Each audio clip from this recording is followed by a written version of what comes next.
Most of the time वो atomic mass के equal होता है। तो हमें ऐसा लगने लगता है, मैं शुरू हो रहा हूं, आपका ध्यान चाहिए, हमें ऐसा लगने लगता है कि जो मास नंबर है वही एटॉमिक मास है, जबकि ऐसा नहीं है। लेकिन वहीं पे कुछ ऐसे भी सब्सटेंस हमें मिले जो अपने आइसोटोपिक फॉर्म में नेचर में मिलते थे, उनके लिए एक नया कंसेप्ट बनाया जिसका नाम रखा एवरेज एटॉमिक मास। और कंसेप्ट बड़ा सिंपल था, आपके सामने दो तीन स्पीसीज होंगे, उनका परसेंटेज होगा, उनका एटॉमिक मास होगा।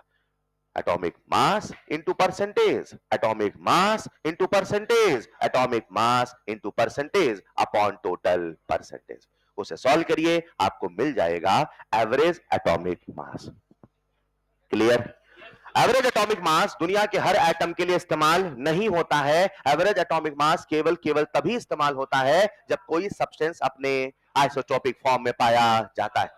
दुनिया को अब समझ में आने लगा था, ये वही दुनिया थी जिसने पहले कभी मैटर का सबसे छोटा हिस्सा एटम माना था, उसे अब ये समझ में आने लगा था कि एटम के अंदर इलेक्ट्रॉन भी है, एटम के अंदर प्रोटॉन भी है, एटम के अंदर न्यूट्रॉन भी है। उन्होंने इसे कागज में लिखना शुरू किया, उन्होंने एटम को समझना शुरू किया, उन्होंने अब एटम को क्लासिफाई करना शुरू किया, और दुनिया में जितने भी एटम थे उनको कई अलग अलग तरीके से क्लासिफाई किया on the basis of their atomic number and mass number. कुछ ऐसे एटम मिले जिनका एटॉमिक नंबर सेम था, कुछ ऐसे एटम मिले जिनका मास नंबर सेम था, कुछ ऐसे एटम मिले जिनका न्यूट्रॉन सेम था। अब उनको नाम दिया गया, उनको क्लासिफाई किया गया। कॉपी में डालिएगा next heading, classification of atoms, classification of atoms on the basis of, classification of atoms, classification of atoms on the basis of, on the basis of atomic number and mass number, on the basis of atomic number and mass number। उसमें जो सबसे पहला classification बनाया गया, उनमें atoms को बोला गया आइसोटोप्स। क्या सबको आइसोटोप्स का मतलब पता है? लिखते चलना है, लिखते चलना है। Atoms having same atomic number, atoms having same atomic number, atoms having same atomic number but different mass number। ऐसे एटम जिनका एटॉमिक नंबर सेम है मगर मास नंबर अलग है, इस प्रकार के एटम्स को कहा गया आइसोटोप्स। हां, एक शर्त है, वो सारे एटम एक ही एलिमेंट के होने, सारे एटम एक ही एलिमेंट के होने। हाइड्रोजन और कार्बन कभी आइसोटोप्स नहीं हो सकते। हाइड्रोजन के तीनों आइसोटोप्स, हाइड्रोजन, ड्यूटेरियम, ट्रिटियम, ये तीनों एक ही एलिमेंट माने। एलिमेंट नहीं बदलता है, एलिमेंट सेम होता है। तो कॉपी में लिखिएगा next point, must be from same element, must be from same element. वो एक ही एलिमेंट के होने चाहिए, और इस प्रकार के एटम्स को कहा गया आइसोटोप्स, जिसे मैं एक छोटे से एग्जांपल से समझाने की कोशिश करता हूं। इमेजिन करते हैं एक एटम हाइड्रोजन का जिसका एटॉमिक नंबर है 1, और दूसरा एटम इसका भी एटॉमिक नंबर है 1 मगर मास नंबर है 1, 2 एंड 3। जरा सभी बच्चे मुझे बता दें, क्या ये तीन के तीनों एटम एक ही एलिमेंट के हैं? क्या तीनों का एटॉमिक नंबर सेम है? क्या तीनों का मास नंबर? यानी मैं कह दूं ये आइसोटोप्स है। Isotopes are defined for the same element, याद रखिएगा। नंबर 1। नंबर 2, अगर मैं आपसे प्रोटॉन, न्यूट्रॉन, इलेक्ट्रॉन की संख्या पूछूं, बता दोगे? मैं कुछ रफ कर रहा हूं, कॉपी में नहीं लिखना है। जरा मुझे बताइए, पहले वाले में प्रोटॉन की संख्या 1, जो एटॉमिक नंबर होता है वही नंबर ऑफ, सीखेंगे बच्चों, जो एटॉमिक नंबर है वही number of, atomic number 1, number of proton 1, number of electron 1, number of neutron. क्या बात करते हो? क्या दुनिया में ऐसे भी एटम है जिनके अंदर न्यूट्रॉन नहीं है? हर एटम में इलेक्ट्रॉन हो, प्रोटॉन हो, न्यूट्रॉन हो, कोई जरूरी नहीं। हाइड्रोजन एक ऐसा एटम है जिसके अंदर न्यूट्रॉन नहीं है, केवल प्रोटॉन और इलेक्ट्रॉन से बना है। हाँ, और वो भी बना है, हाँ वो भी इसी नेचर में मिलता है, only having proton and electron. चलेगा? अरे चलेगा। पहले कहीं साइड में बादल बना के लिख दो, hydrogen is the only element. लिखवा दिया था। तो प्यारे बच्चों, हाइड्रोजन एक ऐसा एलिमेंट है जिसके अंदर न्यूट्रॉन नहीं है। अब सिखाना क्या चाहता हूं, बोर्ड पे आना जरा। क्या आप मुझे यहां पे भी प्रोटॉन, इलेक्ट्रॉन, न्यूट्रॉन की संख्या बता दोगे? प्रोटॉन कितने, इलेक्ट्रॉन कितने? लिखना नहीं है, बोर्ड पे आना। न्यूट्रॉन कितने? This minus this, neutron. This minus this. क्या इसमें न्यूट्रॉन संख्या 2 है? इलेक्ट्रॉन 1 है, प्रोटॉन 1। आइए जरा समझते हैं, क्या ये तीन के तीनों आइसोटोप्स है? क्या तीन के तीनों सेम एलिमेंट है? क्या तीनों में प्रोटॉन की संख्या सेम है? क्या न्यूक्लियस में प्रोटॉन की संख्या सेम है? तो क्या न्यूक्लियस में प्रोटॉन है सेम, तो प्रोटॉन का पॉजिटिव चार्ज है सेम, तो क्या मैं कह दूं न्यूक्लियर चार्ज भी होगा? Isotopes are having the same nuclear charge. True और फॉल्स? लेकिन फर्स्ट पॉइंट स्टार बना के, isotopes are having star star. हर चीज बादल में लिखोगे तो बादल ज्यादा हो जाएंगे, कहीं घनी बारिश हो गई तो। फर्स्ट पॉइंट लिखो लिखो। First point, isotopes are having same nuclear charge।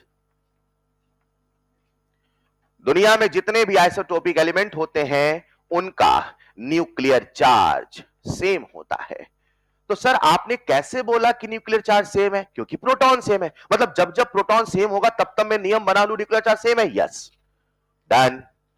Number 1। Number 2, आओ जरा, क्या सब में इलेक्ट्रॉन सेम है? जब आप इनऑर्गेनिक केमिस्ट्री पढ़ते हैं तो आप ऐसा पढ़ते हैं कि जब भी कोई एटम रिएक्शन में जाता है तो रिएक्शन में प्रोटॉन और न्यूट्रॉन नहीं जाता, कौन जाता है? इलेक्ट्रॉन। और अगर इलेक्ट्रॉन होगा सेम, इलेक्ट्रॉन होगा तो केमिकल प्रॉपर्टीज भी होंगी। क्या मैं कह दूं दुनिया में जितने भी आइसोटोप्स हैं they are having same chemical? बोलो ना यार। लेकिन तीनों का मास नंबर सेम है कि अलग है? तीनों का एटॉमिक मास, तीनों का एटॉमिक मास। तो क्या मैं कह दूं जितने भी आइसोटोप्स हैं they are having the same chemical property but different physical property? Mass बदलेगा, कुछ बदले ना बदले, वंडरवॉल फोर्स तो बदलेगा। नाम सुना होगा, कॉपी में लिखिएगा। नेक्स्ट पॉइंट स्टार बना के, isotopes are having, isotopes are having, isotopes are having same chemical property. Isotopes are having same chemical property, same chemical property, but different physical property। Sir आपने कैसे बताया केमिकल प्रॉपर्टी सेम है? Electron की संख्या same है तो chemical property same है। Atomic mass अलग है यानी फिजिकल प्रॉपर्टी अलग है। बोलो डन, बोलो डन। इसे हम कहेंगे आइसोटोप्स। एग्जाम्पल लिख लेना, हाइड्रोजन। एग्जाम्पल लिख लेना, नहीं लिखा था तो आपके सामने ऐसे दुनिया भर के आइसोटोपिक एग्जाम्पल है। क्लोरीन का 35 और 37, कार्बन का 12, 13, 14, याद होगा? बोलो ना यार। हमें समझना है आइसोटोप्स कौन है, उनके क्या क्या गुण है। मेरे सामने 4 एलिमेंट लिखे होंगे, बोलेगा पहचानो आइसोटोप्स है कि नहीं, मुझे पहचानना आना चाहिए। डन है बच्चों? लिखिएगा इस शब्दावली में दूसरा शब्द, आइसो बार्स। आइसो बार्स, बार बोले तो भार, बार बोले तो आइसो भार है। आइसो, आइसो बोले तो सेम। ऐसे एटम जिनका भार है, ऐसे एटम जिनका मास नंबर है, mass number same, atomic number अलग। सब सेम होगा तो सेम टू सेम हो जाएगा ना यार, कुछ तो अलग होना चाहिए। लिखिएगा atoms having, atoms having, atoms having same mass number, atoms having same mass number but different atomic number।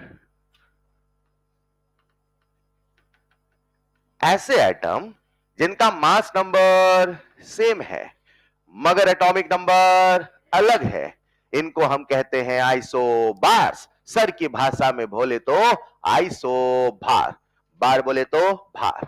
बोलो चलेगा? मेरे प्यारे बच्चों, जरा बोर्ड पे आना, एक छोटे से सवाल का जवाब देना। आपके सामने 2 एलिमेंट है, एक है हाइड्रोजन और एक है हाइड्रोजन, एक है। दोनों का तत्व एलिमेंट सेम है कि एलिमेंट अलग है?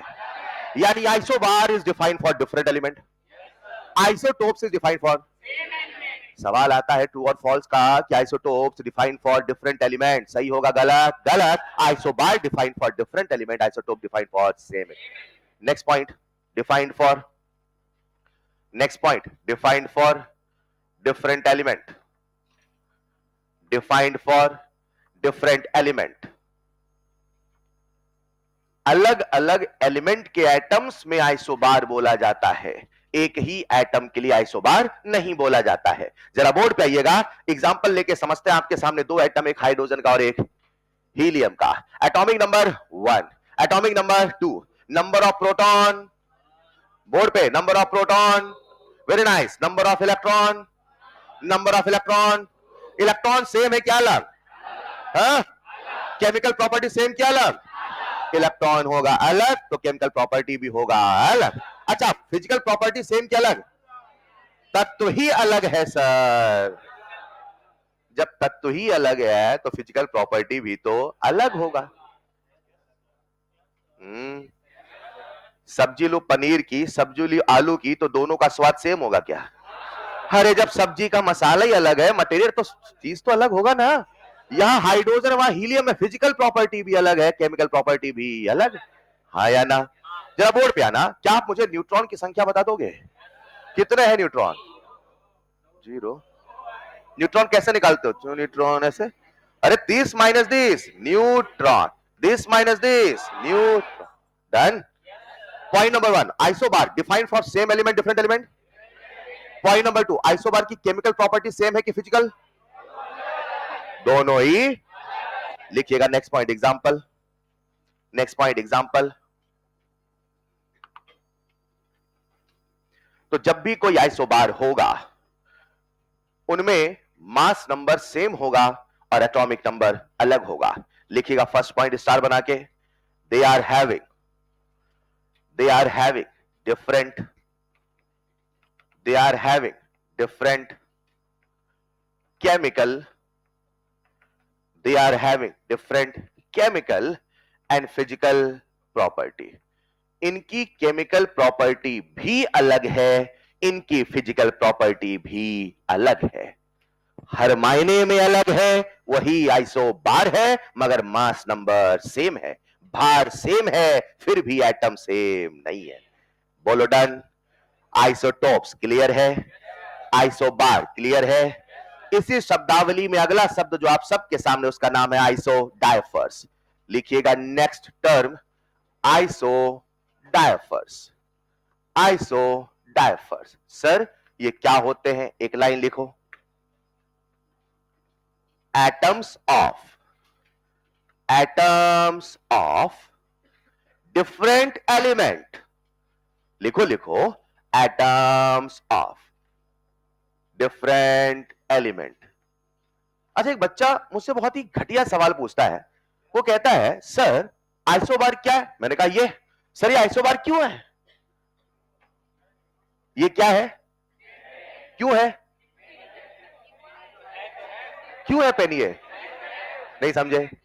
हर चीज में क्यों नहीं बोला जाता। ये राहुल है, राहुल क्यों है तू? अरे तू है राहुल भाई। ये मत सोचो आइसोबार क्यों है, ये आइसोबार क्यों है, ये सोचो अच्छा ये वाला गुण है तो आइसोबार। ये मत सोचो ये आइसोटोप्स क्यों है, अच्छा ऐसा है तो isotope. In the same way मैं आपसे कह रहा हूं आइसोडाइफर, ये क्या है? लिखना जरा, atoms of different element, atoms of different element having same difference of, having same difference मतलब minus, having same difference of, having same difference of, having same difference of neutron and proton, having same difference of neutron and proton। जिसे मैं सरल भाषा में कह सकता हूं, मान लेते हैं मेरे पास एक एटम है, सबका ध्यान बोर्ड पे। मान लेते एक एटम X है और एक एटम Y है। मान लेते इसका मास नंबर A है और इसका एटॉमिक नंबर Z है। मान लेते हैं इसे मैं A1 Z1 कह दूं, इसे मैं A2 Z2 कह दूं, चलेगा? चलेगा। कितने बच्चे मुझे प्रोटॉन का नंबर बता देंगे? न्यूट्रॉन का number A1 minus, very nice, neutron का नंबर। ये दोनों आइसोडाइफर तब होंगे जब दोनों में न्यूट्रॉन सेम होगा कि न्यूट्रॉन और प्रोटॉन का डिफरेंस सेम होगा। न्यूट्रॉन और प्रोटॉन का मतलब यहां का n माइनस पी, यहां का n माइनस, दोनों सेम होना। अगर क्या बोला सर ने, ये दोनों आइसोडाइफर है तो क्या मैं कह दूं न्यूट्रॉन की संख्या यानी A1 माइनस Z1 न्यूट्रॉन की संख्या माइनस प्रोटॉन की संख्या। नहीं समझे, दिस माइनस दिस न्यूट्रॉन, और इसको माइनस किया तो बन गया प्रोटॉन। न्यूट्रॉन माइनस प्रोटॉन, और यहां लिख रहा हूं देखना जरा, A2 माइनस माइनस, दोनों सेम होना। कब होगा सेम? वो है आइसो, तो दिस बराबर दिस होना, यानी मैं कह दूं अगर वो आइसोडाइफर है तो A1 माइनस 2Z1 बराबर A2 माइनस 2Z2 होना। नेक्स्ट पॉइंट लिखना, for isodiapher. Next point, for isodiapher, जैसे बोलो वैसे लिखना, for isodiapher A minus 2Z, for isodiapher A minus 2Z must be same. For isodiapher A minus 2Z must be, मगर एक शर्त है, इसका A माइनस 2Z, इसका A माइनस 2Z दोनों सेम होना, मगर वो कभी जीरो नहीं होना। इसका डिफरेंस आया जीरो और इसका डिफरेंस आया, तो कह दो दोनों आइसोडाइफर है। ऐसा आइसोडाइफर की शर्त है कि न्यूट्रॉन और प्रोटॉन का डिफरेंस सेम हो और वो डिफरेंस कभी जीरो। चलेगा? नेक्स्ट पॉइंट बादल बना के लिखना, एंड A माइनस 2Z, बादल बना के, and A minus 2Z can not be zero. A minus 2Z can not be zero. इसे एक रियल एग्जांपल से समझते हैं। आप सबके सामने मैंने दो एटम लिखे हैं, एक एटम है बोरॉन का और एक एटम है कार्बन का। मुझे बताओ क्या ये दोनों आइसोटोप्स हैं? क्या दोनों का एटॉमिक नंबर सेम है? क्या दोनों का मास नंबर सेम है? क्या ये आइसोबार है? क्या ये आइसोटोप्स है? क्या ये आइसोडाइफर है? चेक करो, A minus 2Z, A minus 2Z, 5 दूना 10, 11 माइनस 10, क्या बात है, 6 दूना 13 माइनस 12, इसका भी A माइनस 2Z और इसका भी A, क्या दोनों सेम है? क्या दोनों आइसोडाइफर है? एक सवाल का जवाब देना, बोर्ड पे आओ जरा। प्रोटॉन की संख्या बोलो, प्रोटॉन की संख्या, electron, electron, neutron, neutron, this minus this neutron, this minus this, कितना? एक सवाल पूछूं क्या? पहला सवाल, क्या ये दोनों आइसोडाइफर है? क्या न्यूट्रॉन और प्रोटॉन का डिफरेंस सेम है? 6 माइनस 5 1, 7 माइनस 6 1, चाहे बोलो ऐसे चाहे बोलो। क्या ये दोनों आइसोडाइफर है? क्या दोनों की केमिकल प्रॉपर्टी सेम है? क्या दोनों की फिजिकल प्रॉपर्टी सेम है? Isodiaphers are also having different chemical property and different physical property. नहीं चलेगा? लिखो नेक्स्ट पॉइंट स्टार बना के, पहले एग्जांपल लिख लो। Isodiaphers are having different chemical and different physical property, different chemical and different physical property। ठीक है साहब, हमने कितने नए नए शब्द सीखे? 3। Isotopes, isobars, आइसोडाइफर। आइसोडाइफर उन्हें कहते हैं जिनमें न्यूट्रॉन और प्रोटॉन का डिफरेंस सेम होना और वो कभी जीरो नहीं होना। याद रखना, जीरो नहीं होना चाहिए। इसी शब्दावली की सीरीज में अगला शब्द हम सबके सामने आता है और उसे कहते हैं, लिख लिया होगा, अगला शब्द जो हम सबके सामने आया उसे कहते हैं आइसोटोन्स।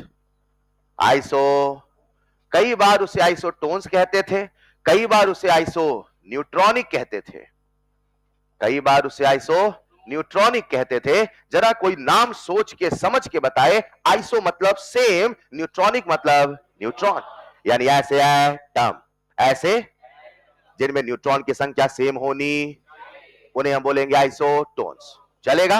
एक बार बोलो, आइसोटोप्स का मतलब, बिल्कुल पानी जैसे याद होना चाहिए। Isotopes, atom having same atomic but different मास। और चीजें याद तभी होंगी जब आप उसे बार बार बोलेंगे, और मेरी क्लास का नियम है क्लास के क्लास में याद होना चाहिए, बोलने से कभी मत कतराना प्लीज, ठीक। आओ जरा, आइसोटोप्स याद हो गया, atoms having same atomic but different मास।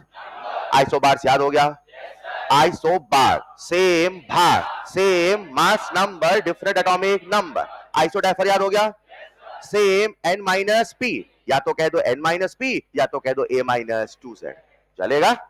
जब भी बोलूं केमिकल प्रॉपर्टी, इलेक्ट्रॉन सेम है तो सेम केमिकल प्रॉपर्टी, इलेक्ट्रॉन अलग है तो डिफरेंट केमिकल प्रॉपर्टी, नहीं चलेगा। अगला शब्द है आइसोटोन्स, एक लाइन लिख लो, having same number of neutron, having same number of neutron, having same number of neutron. अगर कभी न्यूट्रॉन की संख्या हो जाए सेम, उसे हम कहेंगे आइसोटोन्स। आपके सामने मैं दो एटम लिख रहा हूं, जरा सभी बच्चे मुझे बताएं, क्या ये दोनों आइसोडाइफर है? क्या ये दोनों एटम आइसोडाइफर है? क्या ये दोनों एटम आइसोडाइफर है? a minus 2z, a minus 2z क्या दोनों का सेम है? 3 माइनस 2, 4 माइनस 4 क्या दोनों का सेम है? नो। क्या ये आइसोडाइफर है? नो। क्या ये आइसोटोप है? नो। क्या ये आइसोबार है? नो। क्या ये आइसोटोन्स है? जरा मुझे न्यूट्रॉन की संख्या बताइए। This minus this neutron, this minus this neutron, क्या ये आइसोटोन्स है? यस सर, लिख लो। चलते हुए सवाल पूछूंगा, isotones defined for same element और डिफरेंट एलिमेंट, ये दोनों सेम है क्या अलग है? लिख लेना, defined for different element, defined for different element, ठीक है साहब। इसमें सवाल कैसे बनते हैं? आपके सामने एटम लिखे होंगे, पहचानना होगा, कंसेप्ट लगाइए और पहचानिए। इसी पूरी सीरीज में एक बड़ा ही कंफ्यूजिंग शब्द आता है जिसे हम कहते हैं आइसोस्टर्स। आइसोस्टर्स, आइसोस्टर्स का मतलब होता है ऐसे मॉलिक्यूल, ऐसे isotopes defined for atom, isobar defined for, isobar defined for, isodiapher defined for, isotones defined for, isostere defined for, चलेगा सर? कैसे मॉलिक्यूल? ऐसे मॉलिक्यूल लिखो, molecules having same number of atom, molecules having same number of atoms and same number of electrons। ऐसे molecule जिनमें number of atom भी same हो और जिनमें इलेक्ट्रॉन की संख्या भी सेम हो, जिनमें नंबर ऑफ एटम भी सेम हो, जिनमें इलेक्ट्रॉन की संख्या भी, उन्हें कहेंगे आइसो। आइसोस्टर क्यों बोला, उसके पीछे लॉजिक देता हूं, पहले समझो आखिर वो होता क्या है। आओ जरा सब लोग बोर्ड पे, क्या आपके सामने दोनों मॉलिक्यूल है कि दोनों एटम? डन है, एक से ज्यादा एटम वही है मॉलिक्यूल, डिफरेंट डिफरेंट एटम वही है मॉलिक्यूल, वही है कंपाउंड। क्लियर है? क्या ये CO2 का मॉलिक्यूल है? क्या ये N2O का मॉलिक्यूल है? क्या दोनों में नंबर ऑफ एटम बता दोगे? पहले वाले में नंबर ऑफ एटम कितने? 2 oxygen 1 carbon 3, number of atom 3। क्या हर बच्चा मुझे नंबर ऑफ इलेक्ट्रॉन बता देगा? नंबर ऑफ इलेक्ट्रॉन गिनते हैं, कार्बन का एटॉमिक नंबर बोलो, mass number, very nice. Proton की संख्या, इलेक्ट्रॉन, तो कार्बन के 6 इलेक्ट्रॉन हुए, ऑक्सीजन का atomic number 8, atomic number, proton, electron, कितने ऑक्सीजन? 8 दूना 16 और 6, क्या इलेक्ट्रॉन यहां 22 है? यहां गिनते हैं कितने नाइट्रोजन? नाइट्रोजन कितने? जो पूछा वो जवाब देना है ना। उस बच्चे के जैसा नहीं जो नाम रट के आया है, पता पूछे तब भी नाम बता रहा है। उस बच्चे के जैसे नहीं जो नाम रट के आया है, पता पूछे तब भी नाम बता रहा है। पता मतलब एड्रेस। छोटे छोटे बच्चे होते थे, नाम रट ले, मेरा नाम राहुल है ना। अब उनसे पूछे तुम कहां रहते हो? मेरा नाम राहुल है। ऐसे नहीं, जो पूछा जाए वो बताना है, ठीक है। पूरा जोक का भी एक्सप्लेनेशन दूंगा मैं आपको, है ना। आइए, N2O में कितने एटम है? 3, डिटेल में समझाऊंगा लिख लिख के। N2O कितना है? 3। आइए जरा इलेक्ट्रॉन गिनते हैं। नाइट्रोजन का atomic number 7, number of proton 7, number of electron 7, कितने हैं नाइट्रोजन? तो 7 2 जा क्या बात है, ऑक्सीजन का atomic number 8, number of proton 8, number of electron 8, number of proton, क्या बात है, दोनों में इलेक्ट्रॉन सेम है। क्या मैं कह दूं दोनों आइसोस्टर है? उस जमाने में लोगों को ऐसा लगता था जब केमिस्ट्री का डेवलपमेंट हो रहा था, अगर कहीं पे नंबर ऑफ एटम सेम हो जाए, नंबर ऑफ इलेक्ट्रॉन सेम हो जाए, उनको लगता था उसका स्ट्रक्चर भी सेम होगा। स्ट्रक्चर स्ट्रक्चर स्ट्रक्चर, तो नाम पड़ गया आइसोस्ट्रक्चरल, उसी को बोलने लगे आइसोस्टर। लेकिन जब केमिकल बॉन्डिंग का विकास होता है, वो कहता है भैया ये गलत फहमी है, एटम के सेम होने से, इलेक्ट्रॉन के सेम होने से स्ट्रक्चर सेम हो जाए कोई जरूरी। लेकिन ये उस जमाने की बात है जब लोगों को बॉन्डिंग आती, हाइब्रिडाइजेशन समझ में आता, वो कहा करते थे same atom same electron same structure, तो नाम रखते थे आइसोस्ट्रक्चरल, आइसोस्टर। डन। लेकिन आज का साइंस कहता है ऐसा हो कोई जरूरी। लिखिएगा पहले एग्जांपल, CO2 एंड N2O और आइसोस्टर, और साइड में एक बादल बनाइएगा। पहले लिख लेना फिर बादल बनाना। कई बार बच्चे बादल बना देते, लिखते तो बादल छोटा पड़ जाता है। पहले लिख लीजिएगा फिर बादल बनाइएगा, ठीक है? और बादल छोटा पड़ जाए दूसरा बादल बना दीजिएगा। यहां भी बादल वहां भी बादल, है ना? बोलो क्या? लिखो लिखो लिखो लिखो। ऐसा मिसकंसेप्शन है, और बहुत लोग ऐसा बताते भी है, इन किताबों में लिखा है, ऐसा मिसकंसेप्शन है। मिसकंसेप्शन, गलतफहमी, वहम, है ना? अरे यस और नो? ऐसा मिसकंसेप्शन है कि जो आइसोस्टर्स होते हैं, ऐसा मिसकंसेप्शन है कि जो आइसोस्टर्स होते हैं, हिंदी लिखने नहीं आती? नहीं, जिनको नहीं आती उनके लिए देखो बेटा, जो नहीं समझे लग गया हिंदी, लिखो। ऐसा मिसकंसेप्शन है कि जो आइसोस्टर्स होते हैं वो आइसोस्ट्रक्चरल भी होते हैं। जो आइसोस्टर्स होते हैं, जो आइसोस्टर्स होते हैं वो आइसोस्ट्रक्चरल भी होते हैं, वो आइसोस्ट्रक्चरल भी होते हैं। ऐसा नहीं है, ऐसा नहीं है, ऐसा नहीं है, याद रहेगा। तो अगर कई बार कुछ बच्चे जब किताब पढ़ने लगते हैं तो उनको पुरानी किताबों में लिखा मिलता है isosteres means iso, which is wrong concept. Isostere isostructural हो भी सकते हैं और नहीं। आइसोस्टर का सिंपल सा डेफिनेशन है नंबर ऑफ एटम सेम होना, नंबर ऑफ इलेक्ट्रॉन सेम होना। अगर समझ पाए तो जरा सभी बच्चे मुझे छोटे से सवाल का जवाब देना। आपके सामने दो मॉलिक्यूल है, एक है H2O, एक है अमोनिया, ये दोनों आइसोस्टर है कि नहीं है? Number of atom, number of atom, यहां इलेक्ट्रॉन गिनने की आवश्यकता, ये आइसोस्टर। बोलो डन। बढ़ू आगे, आइसोटोप्स आइसोबार, बोलो isotopes isobar, isodiapher, isotones, isoster.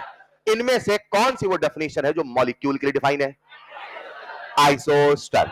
Isoster का मीनिंग याद रहेगा, same number of atom, same number of electron. क्या दुनिया का हर आइसोस्टर का स्ट्रक्चर सेम होगा? ऐसा पहले माना जाता था। बॉन्डिंग में, हाइब्रिडाइजेशन में ऐसा हमेशा हो कोई जरूरी नहीं। चलेगा? लिखेगा next point, iso electronic. Iso electronic, नाम सुन के ही मतलब पता चल गया होगा। आइसो मतलब सेम, इलेक्ट्रॉनिक मतलब इलेक्ट्रॉन। लिख लेना, atoms comma ions comma molecule comma फलाना कॉमा ढकाना। Atoms comma ions comma molecules comma ETC, ETC में सब समाया। Atoms comma molecules comma ions comma, मतलब आइसो इलेक्ट्रॉनिक किसके लिए डिफाइन है? Isotopes, isobar, isodiapher, isotones only for atom, isostere only for mole, isostructure सबके लिए, आइसो इलेक्ट्रॉनिक सबके लिए। चलेगा? atoms, ions, molecules, etc. having same number of electron, having same number of electron, having same number of electron, having same number of electron। एक सवाल पूछता हूं, board पे आओ। CO2 और N2O, बताओ ये दोनों आइसो इलेक्ट्रॉनिक है कि नहीं है? आओ मिलके नंबर ऑफ इलेक्ट्रॉन निकालते हैं, आ जाओ ना। नंबर ऑफ इलेक्ट्रॉन, कार्बन का बोलो, कार्बन का, ऑक्सीजन का, 8 दूना 16, 16 और 6, वेरी नाइस। इसका बोलो 7 2 14, 14 प्लस 8 22। क्या दोनों में इलेक्ट्रॉन सेम है? क्या ये आइसो इलेक्ट्रॉनिक है? तो फिर एक सवाल का जवाब देना, दुनिया में हर वो चीज जो आइसोस्टर है, जो आइसो, क्या वो आइसो इलेक्ट्रॉनिक भी है? जो आइसोस्टर है वो आइसो इलेक्ट्रॉनिक है, जो आइसोस्टर है वो आइसो इलेक्ट्रॉनिक। बोर्ड पे आना जरा, बोर्ड पे आना जरा प्यारे बच्चों। क्या सबको फ्लोरीन का एटॉमिक नंबर याद है? 9। कितना? तो ये F है कि F माइनस? इलेक्ट्रॉन की संख्या बोलो। क्या बात है, Na प्लस, सोडियम का एटॉमिक नंबर 11, इलेक्ट्रॉन की संख्या, क्या बात है, याद है? मैग्नीशियम का एटॉमिक नंबर 12, मैग्नीशियम 2 प्लस 10। क्या ये आइसो इलेक्ट्रॉनिक है? क्या ये आइसोस्टर है?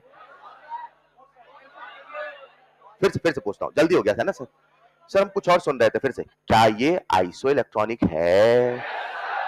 क्या ये आइसोस्टर है? क्या हर आइसोस्टर आइसो इलेक्ट्रॉनिक होगा? क्या हर आइसो इलेक्ट्रॉनिक आइसोस्टर होगा? लिखो फिर एक सवाल, पहले इसको लिख लो।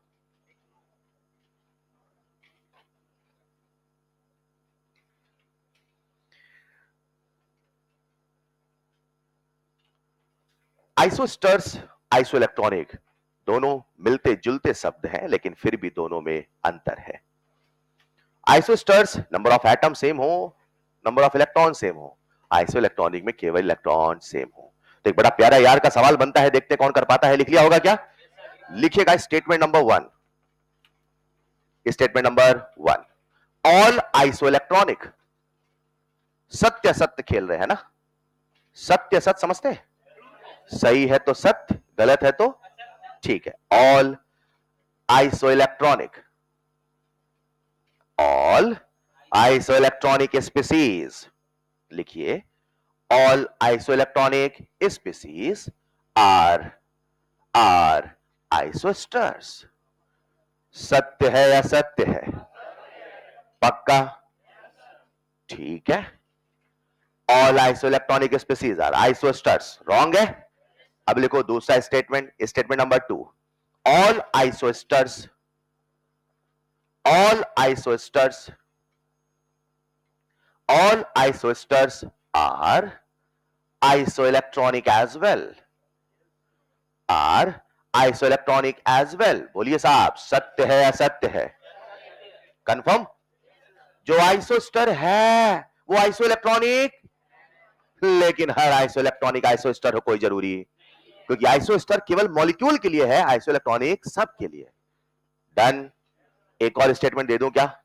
लिखो all isosters, all isosters are having, all isosters are having same structure, all isosters are having same structure। बोलिए सत्य है सत्य है?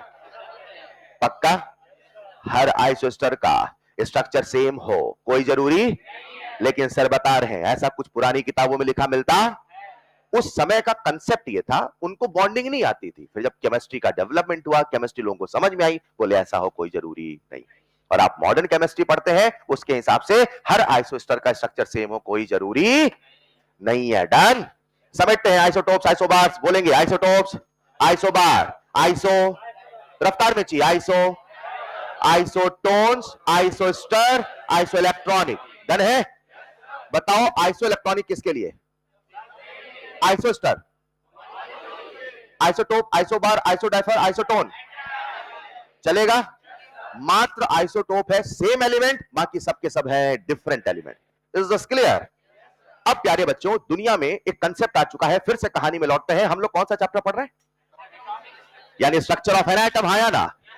दुनिया में अब लोगों को समझ में आ चुका है कि एटम होता है, एटम के अंदर इलेक्ट्रॉन होता है, प्रोटॉन होता है, अभी न्यूट्रॉन की खोज नहीं हुई। लोगों ने एटम को लिखना पढ़ना शुरू किया, लोगों ने एटम को क्लासिफिकेशन करना शुरू किया, लोगों ने एटम की भाषा, लैंग्वेज को बनाया। अब उन्हें यह समझ में आना था या समझ में नहीं आ रहा था कि एक एटम आखिर दिखता कैसा है, एटम के अंदर इलेक्ट्रॉन प्रोटॉन होते कैसे हैं। उस जमाने में एक सबसे पहला मॉडल आता है, या कह दो कि सबसे पहले साइंटिस्ट आते हैं जिनका नाम था थॉमसन। क्या नाम था? उन्होंने दुनिया को पहली बार बताया कि आखिर एटम होता कैसा है, और उन्होंने समझाने के लिए अपना एक मॉडल दिया, और उनके पीछे कोई एक्सपेरिमेंटल सबूत नहीं था। ये कुछ ऐसा है कैसे आप रात में बैठे बैठे कुछ सोचो मेरे हिसाब से दुनिया ऐसे चलती है, और जाके बोल दो मेरी दुनिया के चलने का नियम। उन्होंने कहा कि जो एटम होता है उस एटम के अंदर इलेक्ट्रॉन भी होता है, उस एटम के अंदर प्रोटॉन भी होता है। उन्हें यह पता चल चुका था कि प्रोटॉन इलेक्ट्रॉन से 1800 गुना भारी है। हेलो, यानी कि जो इलेक्ट्रॉन है वो बहुत छोटे हैं, बहुत हल्के हैं। तो उन्होंने कहा कि भाई साहब जो एटम होता है, आज पहली बार उन्होंने कहा एटम होता है गोल गोल। कैसा है? इसके पहले किसी को पता ही नहीं था एटम होता कैसा है। The first time the first scientist who gave an atom as a spherical body was Thomson. पहली बार अगर किसी ने एटम को गोल गोल बोला था तो कौन थे? थॉमसन। डाल्टन के हिसाब से उसका कोई आकार नहीं है, वो ईश्वर के जैसा है, अविनाशी है, जिसे काट नहीं सकते, जिसे छांट नहीं सकते, जिसे बांट नहीं सकते, उसका कोई आकार। आज पहली बार किसी ने कहा ना उसका आकार है, और कैसा है? गोल गोल। चलेगा। अब लोगों ने उससे पूछा अगर ये एटम है तो बताओ इसके अंदर इलेक्ट्रॉन है, इसके अंदर प्रोटॉन है, तो वो कैसे है? उन्होंने कहा क्योंकि जो प्रोटॉन है वो सबसे भारी है। तो उन्होंने कहा जो प्रोटॉन है वो पूरा का पूरा इसका जो सरफेस है इस पे फैला है, और उन्होंने कहा कि जो इलेक्ट्रॉन है इसके नीचे ऐसे छोटे छोटे करके धंसे। लोगों ने कहा कोई रियल एग्जांपल से समझाओ ना। तो थॉमसन ने कहा ऐसा सोचो जैसे कि तरबूज है। तरबूज देखा है? तरबूज में बाहर का हिस्सा हरा हरा, अंदर लाल लाल है। पूरे तरबूज में क्या अंदर बीज भी होते हैं? तरबूज का जो मास है दैट इज बिकॉज ऑफ बीज, या that is because of red and green part? पर क्या बीज का कुछ भी हिस्सा नहीं है? पर क्या बीज का हिस्सा नेग्लिजिबल है? उन्होंने कहा जैसे एक तरबूज होता है जिसमें सबसे ज्यादा हिस्सा लाल और हरे का होता है, बीच में छोटे छोटे वो बीज होते हैं जिनका नाम मात्र कंट्रीब्यूशन होता है, बीज के जैसा इलेक्ट्रॉन है, और बाकी सब हमारा प्रोटॉन। उनके मॉडल को कहा जाने लगा वाटरमेलन मॉडल। क्या कहने लगे? जैसे कई बार उस देश के लोग, उनको वाटरमेलन नहीं समझ में आता था, वो कहते थे रेजिन पुडिंग मॉडल, कई बार कहते थे plum pudding model. Pudding pudding pudding समझते हो बेटा? मैं बताता हूं। नहीं नहीं, केक नहीं बोलेंगे बेटा, है ना, नहीं समझेंगे। आटा लीजिए, राइट, उसमें आप छोटे छोटे रेजिन किशमिश को फिट कर दीजिए। अब उसको अच्छा माइक्रोवेव नहीं समझेंगे, उसको बर्तन में कहीं रख के थोड़ा सा गर्म कर दीजिए। वो जो आपके सामने हल्का सा बिस्किट जैसा बना उसे बोलेंगे पुडिंग। क्या बोलेंगे? पुडिंग। तो वो लोग कहते थे कि जैसा कि पुडिंग में मेन कंट्रीब्यूशन आटा या मेन कंट्रीब्यूशन उस मास का है, और अंदर जो रेजिन है they are like electron, they are like.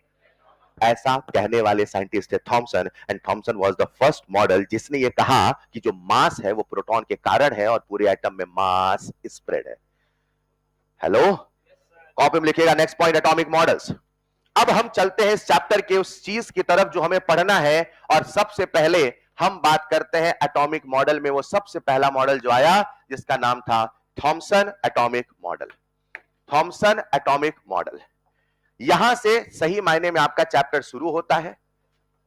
Thomson's atomic model, जिसे हम कई बार कहते हैं वाटरमेलन मॉडल, जिसे हम कई बार कहते हैं वाटरमेलन मॉडल, जिसे हम कई बार कहते हैं प्लम पुडिंग मॉडल, जिसे हम कई बार कहते हैं, जिसे हम कई बार कहते हैं रेजिन पुडिंग मॉडल।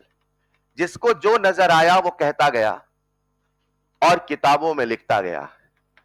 थॉमसन से पूछा सर एटम दिखता कैसा है? उन्होंने कहा एटम है गोल गोल, जिसके सरफेस पे फैला है पॉजिटिव चार्ज, और अंदर कहीं जाके छोटे छोटे बीज के जैसे धंसा है निगेटिव चार्ज। ऐसा थॉमसन का मानना था। इसके पीछे कोई एक्सपेरिमेंटल प्रूफ नहीं था, यह उनकी मनगढ़ंत कहानी थी, यह उनके सपने में आए कहानी के जैसा था। हेलो, कोई आधार नहीं था। थॉमसन से पूछा तुमने कैसे बताया? बोले बस बता दिया ना। हेलो, थॉमसन से पूछा कि आपके हिसाब से जो पॉजिटिव चार्ज है वो कहां है? बोले सरफेस पे। जो निगेटिव चार्ज है कहां है? बोले अंदर। बोले कौन ज्यादा? बोले दोनों इक्वल। बोले कैसे दोनों इक्वल? बोले तभी तो न्यूट्रल है। तभी तो, मतलब जो हो रहा उसको समझाने के तथ्य देते थे। न्यूट्रल है इसका मतलब दोनों इक्वल है, भारी है इसका मतलब मेन मास वो है, इलेक्ट्रॉन हल्का है मतलब छोटा छोटा धसा है। हेलो, पहली बार मास को यूनिफॉर्मली स्प्रेड बोला गया, जो आगे चल के रदरफोर्ड ने साबित करने की कोशिश करी और साबित हुआ गलत। आपको पता है एटम ऐसा होता है क्या? आपको पता है एटम के बीचों बीच न्यूक्लियस है क्या? क्या उसके चारों तरफ घूमता हुआ इलेक्ट्रॉन है? तो बताइए मास पूरे एटम में स्प्रेड है कि मास अकेले अंदर न्यूक्लियस के अंदर है? अरे आपने तो कल एटॉमिक मास निकाला था, निकाला था। क्या एटॉमिक मास में मेन कंट्रीब्यूशन प्रोटॉन न्यूट्रॉन का था? क्या इलेक्ट्रॉन ना के बराबर था? यानी कि इलेक्ट्रॉन जो कि पूरे एटम में बाहर फैला है उसका कोई कंट्रीब्यूशन नहीं है, या ना के बराबर। उनकी थ्योरी गलत होने लगी। हेलो, एक सवाल पिछले 15 सालों में थॉमसन मॉडल का आया है बस एक बार, और सवाल यह पूछा था उनके हिसाब से पॉजिटिव चार्ज कहां है, अंदर है कि सरफेस पे? सरफेस पे। चलेगा? तो कॉपी में लिख लेना एक point. According to him positive charge, according to him positive charge was uniformly spread. Positive charge was uniformly spread in surface of atom. Atom के सरफेस पे पॉजिटिव चार्ज स्प्रेड है, एंड negative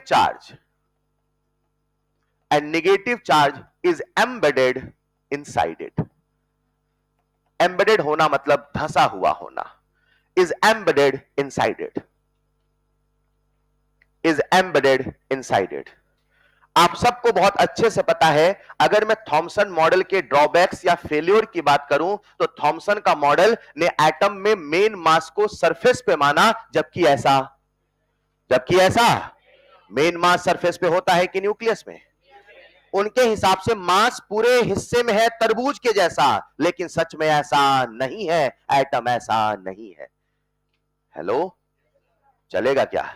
ड्रॉबैक में लिखिएगा first point, mass of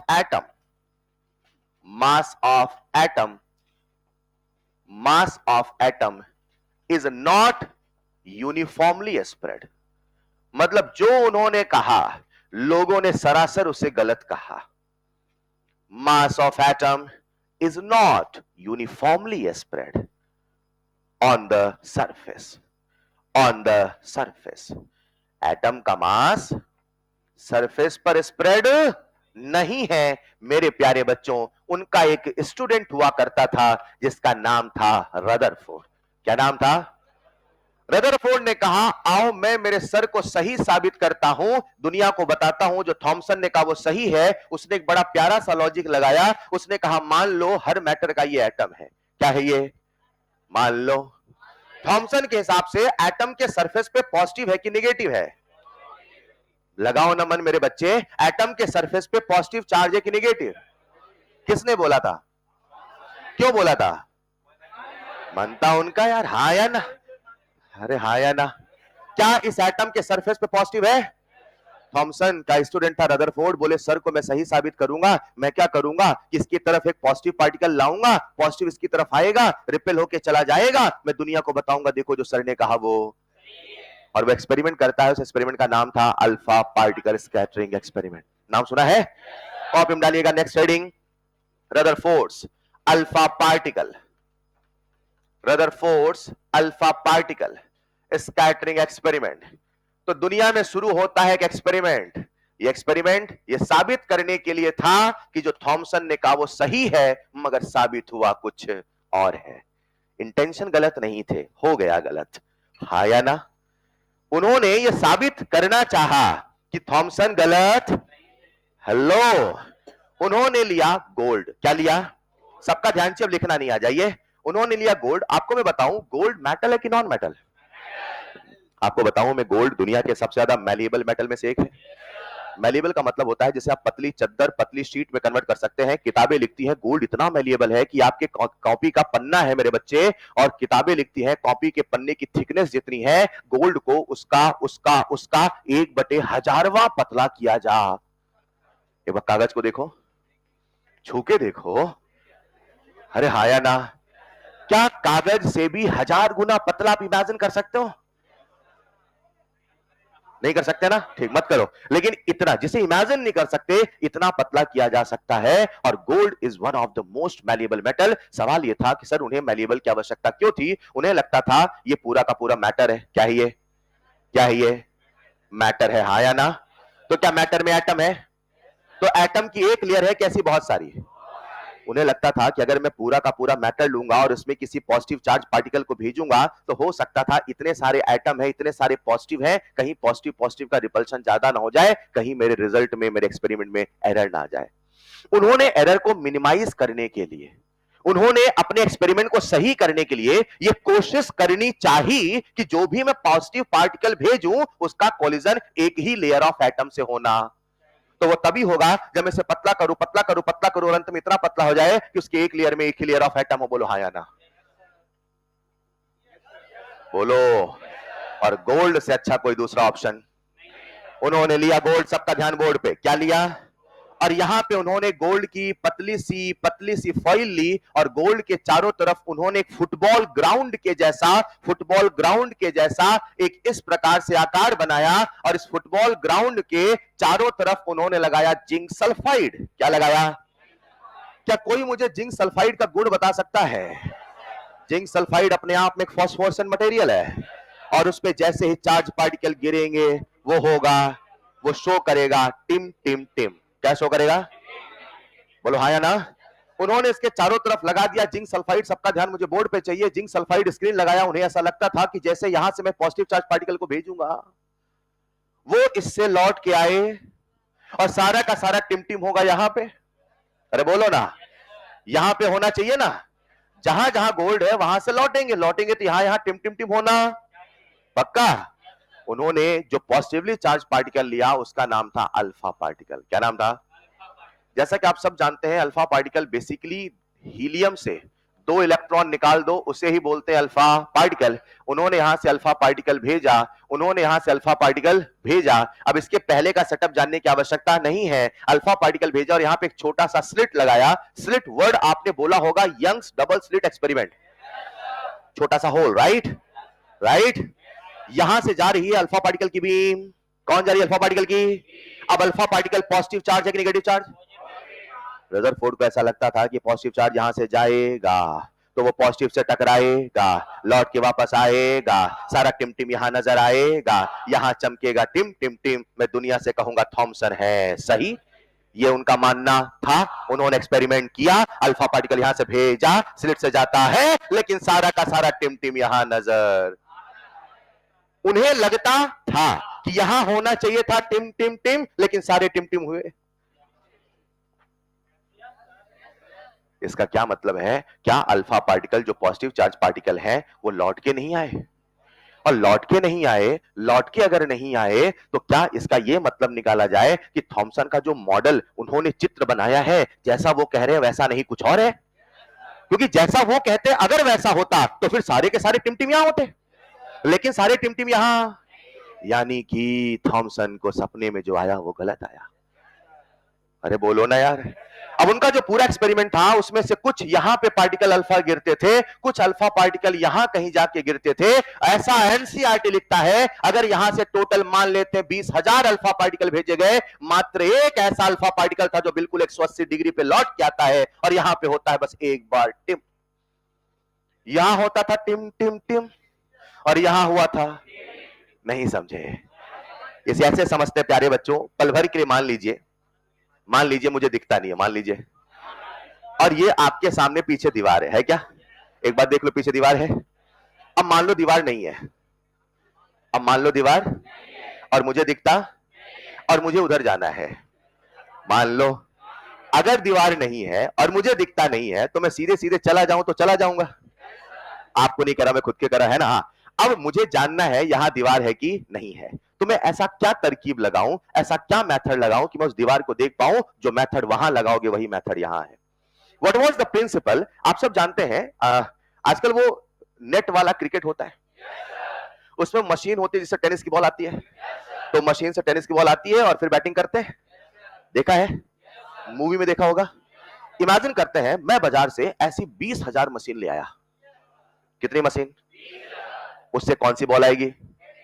और मैंने machine इस दीवार पे लगा दिया, 1 2 3 4 5 ऐसे ऐसे करके पूरी 20,000 मशीन को इस पूरे दीवार पे सेटअप कर दिया।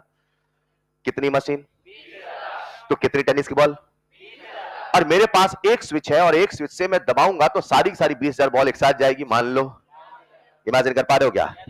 पक्का? मुझे दिखता और मुझे देखना है वहां दीवार है कि अगर यहां से टेनिस बॉल को फेंका जाए और सारी टेनिस की बॉल लौट के वापस आ जाए तो यह साबित हो जाएगा कि वहां पे दीवार। लेकिन अगर मैं टेनिस की बॉल को फेंकूं और सारी बाहर चली जाए तो यह साबित होगा दीवार। मैंने स्विच ऑन किया, सारी की सारी टेनिस बॉल यहां से जाती है। कितनी टेनिस की बॉल थी? भूल गए आधे? कितनी थी? अगर मुझे एक टेनिस बॉल का डायमेंशन पता है तो क्या मैं 20,000 टेनिस बॉल का डायमेंशन सोच लूंगा? बोलो ना यार। मान लो एक टेनिस बॉल का डायमीटर है 1 सेंटीमीटर, मान लो, तो 20,000 टेनिस बॉल का डायमीटर कितना? एक एप्पल की कीमत है 1 रुपए, तो 20,000 एप्पल की कीमत। हाँ। एक टेनिस बॉल का डायमीटर 1 सेंटीमीटर, तो 2 टेनिस बॉल।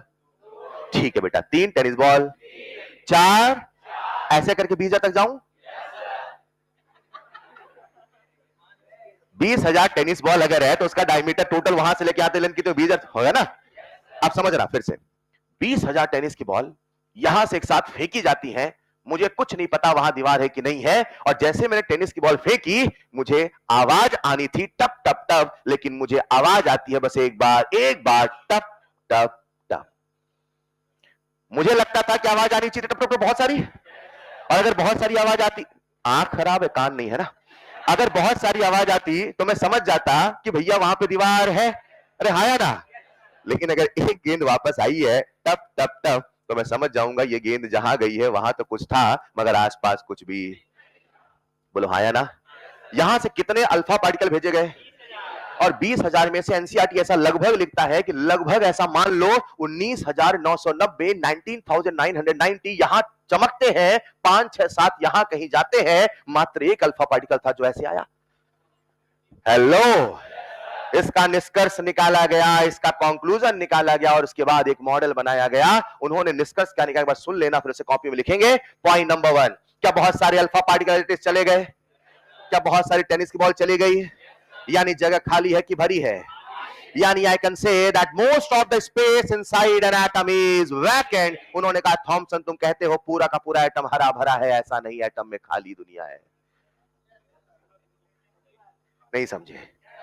तुम्हें लगता है कि दीवार है, सर दीवार नहीं, वहां पे खाली, उधर मत जाना। बोलो हाँ या ना।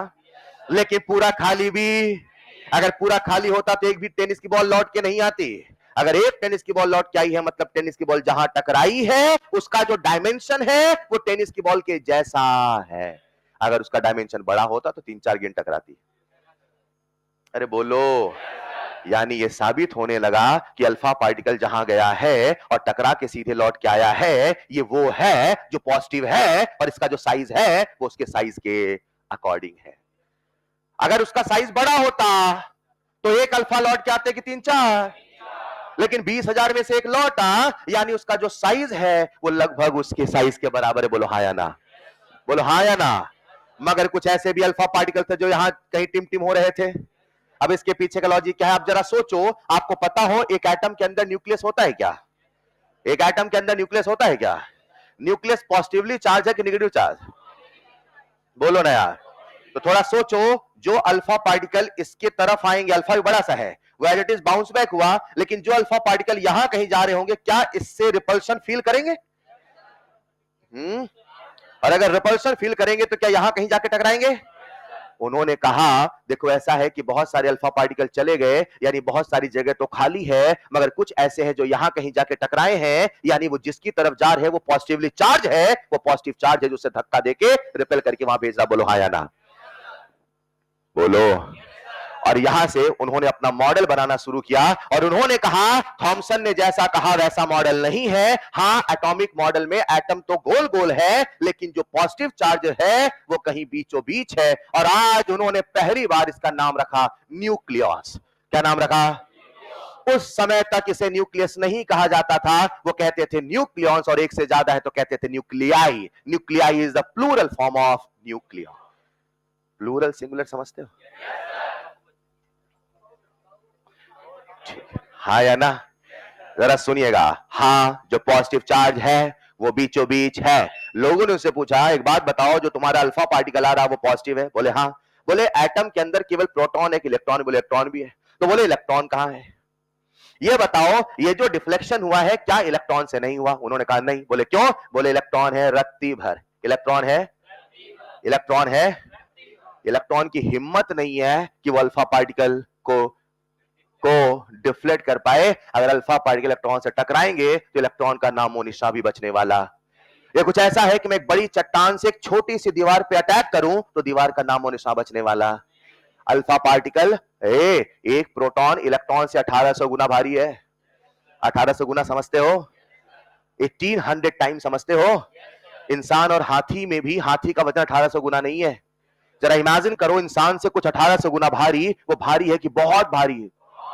तो अल्फा पार्टिकल जिसमें से इलेक्ट्रॉन निकाल दिया है, जिसके अंदर न्यूक्लियस है, जिसके अंदर प्रोटॉन है, वो इतना ताकतवर है कि इलेक्ट्रॉन उसको रोक सकता नहीं है। उन्होंने कहा एटम के अंदर बहुत सारी जगह खाली है। उन्होंने कहा इसके चारों तरफ कहीं इलेक्ट्रॉन है, और उन्होंने कहा इलेक्ट्रॉन घूम रहा, और घूम वैसे रहा जैसे कि सूरज के चारों तरफ चंद्रमा घूमती है।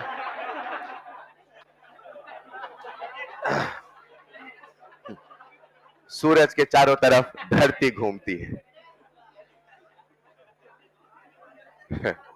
अब बच्चे को डाउट आ गया, फिर चंद्रमा कहां घूमता है? खैर, हाँ हाँ, इधर आओ। बस बस बस। उन्होंने आज पहली बार कहा कि Thomson, back to topic, Thomson का मॉडल, उन्होंने जो स्फेरिकल बोला, हाँ स्फेरिकल तो है, लेकिन बहुत सारी जगह भरी नहीं, बहुत सारी जगह खाली है। और उन्होंने आज पहली बार अपने मॉडल को बोला just similar to solar system. उनका जो एटॉमिक मॉडल है वो एक उसके जैसा था जिसे आप सोलर सिस्टम कहते हैं, जिसमें बीच में सूरज है और सूरज के चारों तरफ घूमती हुई धरती है। अरे बोलो, एक बात बताओ, जब धरती घूमती है तो ऐसा होता है कि धरती पहले रुकती, रुको पहले लाइन खींचूंगी फिर घूमूंगी, है? ये जो लाइन बनाया है ये हमारी कल्पना से बनाया है कि धरती ऐसे लाइन बनाती है। ऐसा थोड़ी धरती रुक जाए, रुको पहले लाइन खींच लू, सफेद सफेद चौक दो, सफेद चौक लाइन खींच के, ऐसा तो नहीं है ना। यानी ये जो है ये इंसान की कल्पना है। जब भी मैं कभी ऐसे ऑर्बिट बना दूं या कभी ऐसे बना दूं, दिस जस्ट एन इमेजिनेशन। हाँ या ना? हमने क्या सीखा समझिएगा, रदरफोर्ड का एक्सपेरिमेंट हुआ, रदरफोर्ड के मॉडल आए, रदरफोर्ड का मॉडल बिल्कुल वैसा था जैसा कि सोलर सिस्टम। कुछ एक पॉइंट कॉपी में लिखेंगे, फटाफट लिखेगा, अल्फा पार्टिकल स्कैटरिंग एक्सपेरिमेंट। छोटा सा बना लो, माइक्रो साइज का, नैनो साइज का बना लो, नैनो 10 की पावर -9। हाँ, डिटेल में बनाऊं क्या? और कैसे बनाने मैं बता देता हूं। ऐसे देखो बेटा, एक गोल, चारों तरफ गोला, इधर से अल्फा, टिम टिम टिम टिम टिम टिम, खत्म। ठीक है,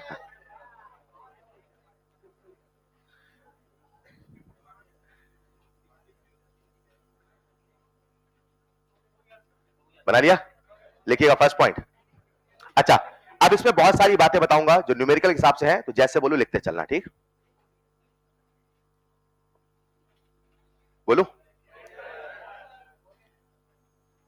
लिखना first point. Most of the alpha particle, most of the alpha particle,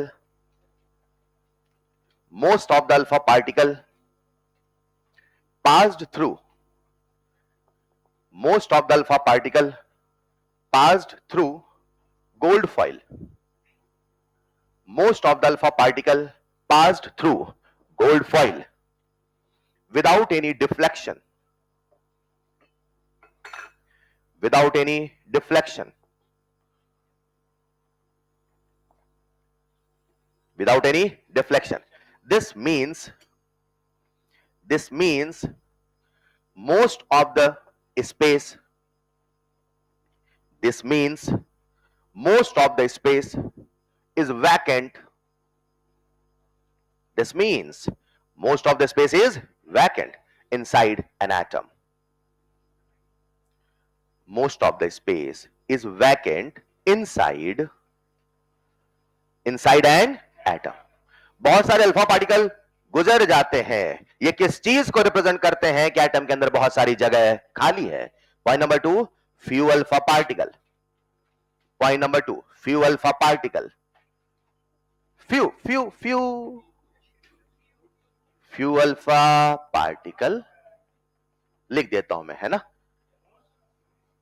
Few alpha particles got deflected. Few alpha particles got deflected at some angle. Few alpha particles got deflected at some angle. This suggests at some angle. This suggests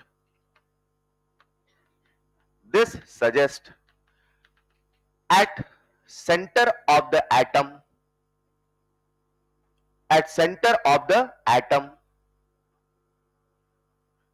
there must be something at center of atom, there must be something positively charged.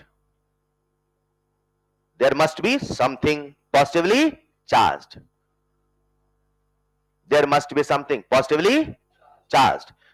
Bracket लिखना, later this was named as nucleons. Bracket में लिखना, later this was named as nucleons. बाद में इसे ही क्या नाम बोला?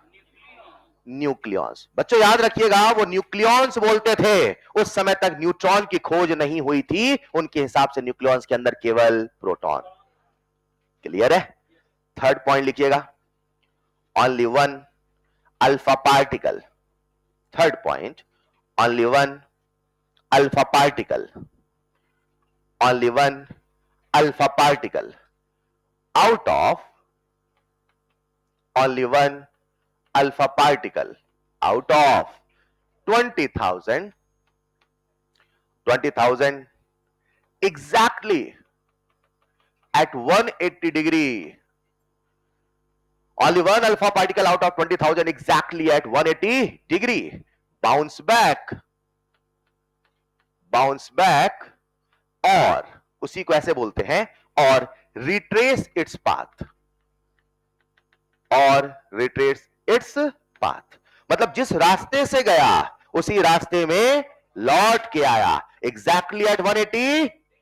बताओ ये किस चीज का सबूत है? This suggests कि वो जहां जिससे टकराया वही वो मेन हिस्सा है जो उसके साइज के हिसाब से है और उसे बिल्कुल पीछे धक्का दे रहा. बोलो हाय ना.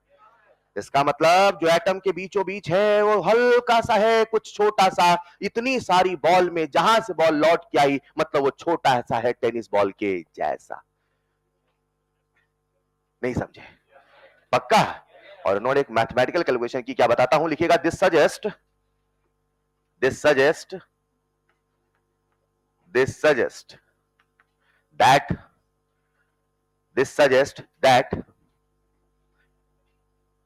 that main mass of the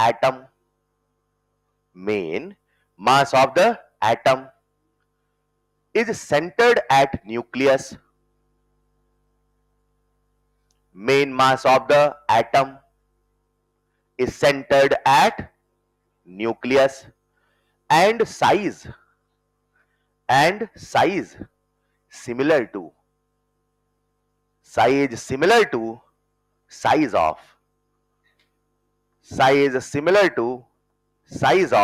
one alpha particle. Size similar to size of one alpha. और प्यारे बच्चों, वो पहले व्यक्ति थे, वो पहले साइंटिस्ट थे जिन्होंने उस अल्फा पार्टिकल के नंबर के बेसिस पे एटम और न्यूक्लियस का साइज बताया. उन्होंने कहा जो एटम का साइज है, उन्होंने कहा जो एटम का रेडियस है, जो एटम का साइज है, अगर वो 10 की पावर -10 मीटर के ऑर्डर का है, तो उन्होंने आज पहली बार दुनिया को बताया on the basis of that experiment कि जो न्यूक्लियस का साइज है, जो न्यूक्लियस का रेडियस है, वो 10 की पावर -15 मीटर के ऑर्डर का है. हेलो, नहीं समझे? उनके हिसाब से एटम का रेडियस, न्यूक्लियस का जो रेडियस है, उसका क्या एक अंदाजा उन्होंने लगाया. और अगर उन्होंने ये अंदाजा लगाया तो मैं रेडियस का रेशियो निकालता हूं। सभी बच्चे बोर्ड पे आना। अगर मैं रेडियस का रेशियो निकालू मेरे बच्चे, तो मैं लिख रहा हूं radius of atom upon radius of nucleus, यानी 10 की पावर -10 अपॉन 10 की पावर -15। ऊपर जाएगा तो आएगा 10 की पावर 5। कुछ समझे क्या? 10 की पावर 5 जिसे हम लाख कहते हैं कि 10 लाख।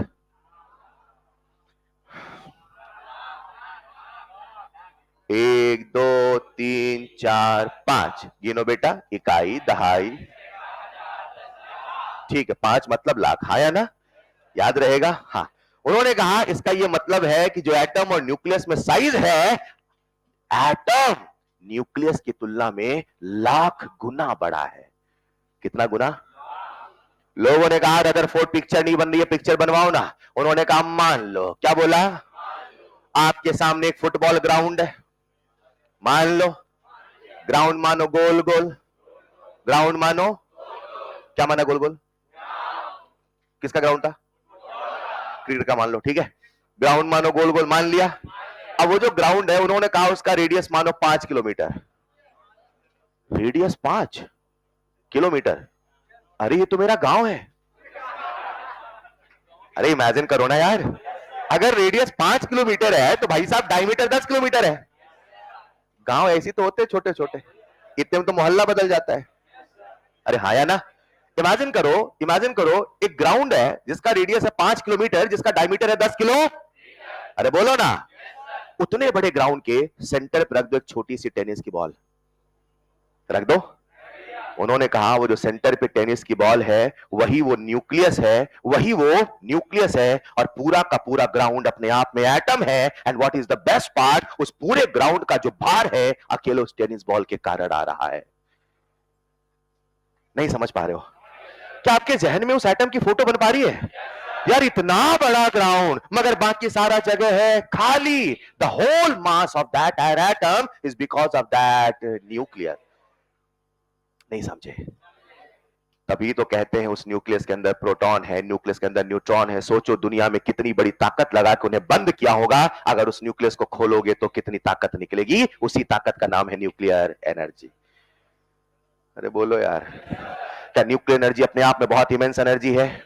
उन्होंने आज पहली बार उस अल्फा पार्टिकल के नंबर के बेसिस पे साइज का कंपैरिजन किया, और साइज आता है आपके सामने 10 की पावर 5 टाइम्स। अरे सुनो भाई, ये 10 की पावर -15 मीटर लिखा है क्या? 10 की पावर -15 मीटर, इसे हम लोग कहते हैं फेम्टोमीटर। क्या कहते हैं? इसे कई बार फर्मी भी बोला।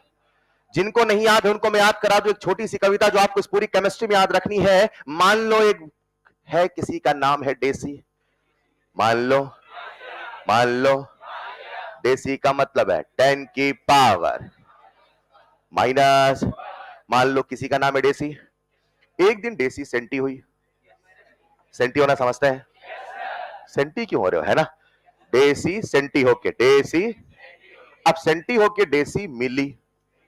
डेसी सेंटी होके मिली माइक्रो से। किससे मिली? कौन मिली? डेसी सेंटी होके मिली। अभी आपको कॉमन सेंस उड़ाना पड़ेगा। हाँ, कुछ भी बोलते हो यार, सुन के बोलो ना। लॉजिक कॉमन सेंस है कि नहीं इधर? हाँ, डेसी सेंटी होके मिली माइक्रो से। कौन मिली? किससे मिली? कैसे मिली? अब बोले से तो ये होता है ना, सवाल सही सुनो जवाब दोगे, है ना? डेसी सेंटी होके मिली नैनो में बैठ के। तो अब डेसी है और माइक्रो दोनों लोग हैं। तो डेसी सेंटी होके मिली माइक्रो से, नैनो में बैठ के पिक किया। पिक करना समझता ना? अरे तुझे पिक करने आ रहा हूं, पिक किया, है ना? डेसी सेंटी होके मिली नैनो में बैठ के फेम्टो को। किसको पिक किया? एक मिनट। माइक्रो किसी का नाम हो सकता है क्या? मूवी नाम ब्लेड हो सकता है, माइक्रो नहीं हो सकता। मूवीज में नाम ब्लेड हो सकता है, माइक्रो नहीं हो सकता। मेरी बात समझ पा रहे हो क्या? मूवीज में नाम ब्लेड हो सकता है ना? देखा आपने मूवी? वो मूवी देखना बंद करिए, है ना? अच्छा, अरे ब्लेड होते हैं ना कैरेक्टर के नाम। वो एक मूवी आई थी उसमें नाम ब्लेड था। ऐसे उटपटांग नाम है दुनिया में। हाँ, तो डेसी सेंटी होके मिली माइक्रो से नैनो में बैठ के पिक किया फेमटो को, सबके सब घूमने गए अटाला। खंडाला नहीं था ना, अटाला। अटाला, अटाला क्या होता है? हर ट्रिक का कोई सेंस नहीं होता है, नहीं समझे? हर ट्रिक में सेंस नहीं ढूंढना होता है, ट्रिक याद करने के लिए होती है। डेसी सेंटी होके मिली माइक्रो से नैनो में बैठ के पिक किया फेमटो को, सबके सब घूमने गए अटाला, वहां से खाना मंगाया जेटो से। एक मिनट, किससे खाना मंगाया? जेटो से। डेसी का मतलब है 10 की पावर -1, सेंटी का मतलब है 10 की पावर -2, मिली का मतलब है 10 की पावर -3, माइक्रो 10 की पावर माइनस, ऑलराइट, नैनो 10 की पावर -9 माइनस 3 की टेबल, 3 दूना 6, 3 9, 3 12, 3 15, 15 15 15। चलेगा? नहीं चलेगा। इतना हमें याद होना चाहिए, ये पूरी केमिस्ट्री में काम आता है, कहीं साइड में लिख लेना। और एटो का मतलब आप समझ गए होंगे, 10 की पावर -18 एंड 10 की पावर -21। सर क्या हम कहते जेप्टो का नाम यहीं से चुराया है? पता नहीं। हाँ, वो लोग भी पढ़े लिखे होते, पता आपको? जो, हाँ मतलब कंपनीज वगैरह बनाते पढ़े लिखे होते। गूगल का नाम भी ऐसे उठाया, गूगल। गूगल कहते हैं दुनिया का सबसे बड़ा नंबर था 10 की पावर 100, राइट? तो भूगोल नहीं बेटा, गूगल लिखवा। मतलब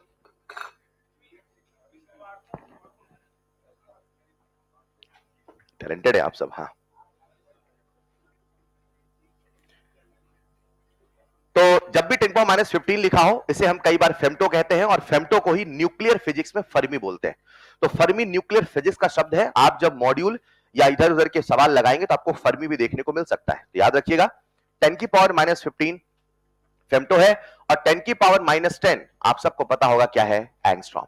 तो एक बड़ा घटिया सवाल पूछा गया था कभी कि जो एटम का रेडियस है या साइज है, वो फर्मी के ऑर्डर का है कि नैनोमीटर के ऑर्डर का है कि एंगस्ट्रॉम के ऑर्डर का? तो आंसर था एंगस्ट्रॉम।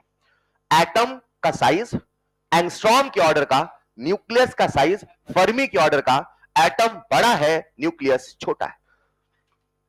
क्लियर? और सर ने बोला था फुटबॉल ग्राउंड 5 किलोमीटर का रेडियस, यानी रेशियो था 10 की पावर 5। हेलो, याद रहेगा? तो उन्होंने कहा ऐसा कुछ कंपैरिजन है, और वही वाली बात थी भाई साहब, 20,000 पार्टिकल और एक लौट के आया, तो यही तो साइज बताओगे? अरे हाँ या ना? उसके बाद अगर मैं रेडियस का रेशियो निकाल सकता हूं, तो क्या मैं वॉल्यूम का भी रेशियो निकाल सकता हूं? अच्छा, हमारा जो एटम है वो सर्कुलर है कि स्फेरिकल है? अच्छा, सर्कल स्फेरिकल में अंतर होता है। अच्छा, फुटबॉल सर्कल है कि स्फेयर? फुटबॉल, फुटबॉल पक्का? स्फेयर 3D है, सर्कल 2D है, राइट? तो अगर मैं आपसे वॉल्यूम का रेशियो पूछूंगा तो बता दोगे? लिखिएगा next point, ratio of volume. बढ़ू आगे, रेशियो ऑफ वॉल्यूम, ये सब सवाल आते हैं। रेशियो ऑफ वॉल्यूम, अगर हम वॉल्यूम का रेशियो निकालें, सर किसका volume? Volume of atom upon volume of nucleus. तो स्फेयर के वॉल्यूम का फॉर्मूला होता है 4/3 पाई आर क्यूब, राइट? तो एटम में वॉल्यूम का फॉर्मूला लगाता हूं 4/3 pi r cube. Radius of atom कितने ऑर्डर का था? 10 की पावर -10 के ऑर्डर का, क्यूब। और नीचे लिखता हूं वॉल्यूम ऑफ न्यूक्लियस, तो 4/3 पाई आर क्यूब, और न्यूक्लियस का साइज किस ऑर्डर का था? 10 की पावर -15 का क्यूब। इसे सॉल्व करिए तो बोलिए कितना आएगा? ये और ये कैंसल आउट, -15 का क्यूब -45, ऊपर गया तो 45, 30 कितना आया? 10 की पावर 50। नहीं चलेगा। याद रखना, दो सवाल बनते हैं, रेडियस का रेशियो 10 की पावर 5, वॉल्यूम का रेशियो 10 की पावर 15। अच्छा, एक बार तो हद ही हो गई, बच्चा रट के गया 10 की पावर 5, 10 की पावर 5, 10 की पावर 5। उन्होंने सवाल पूछा what is the ratio of volume of nucleus upon volume of atom, बच्चा टिक करके 10 की पावर 5।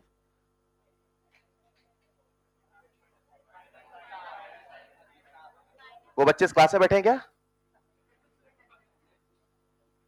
यार हद करते हो यार। न्यूक्लियस बड़ा कि एटम? छोटा कौन? तो छोटा अपॉन बड़ा इतना होगा क्या? अरे सर ने अभी वॉल्यूम, अच्छा मैं यहां पे वॉल्यूम लिख रहा हूं, शायद 15 बोलना चाहिए था मुझे, राइट? अगर रेडियस होता तो क्या 5 लिखता? तो आपने क्या पढ़ा? बड़ा अपॉन छोटा, और अगर वो छोटा अपॉन बड़ा पूछते तो नहीं बता सकते? 10 की पावर -5, 10 की पावर -15। नहीं चलेगा। मतलब अंधा नहीं रट के जाना, थोड़ा समझ लेना कि भाई पूछ क्या रहा है। हेलो, अच्छा बताओ, अगर मैं वॉल्यूम का रेशियो निकाल सकता हूं, अगर मैं रेडियस का रेशियो निकाल सकता हूं, तो क्या मैं आपसे पूछता हूं प्यारे बच्चों, ये क्लियर है? अगर मेरे सामने एक न्यूक्लियस है, सबको दिख रहा क्या?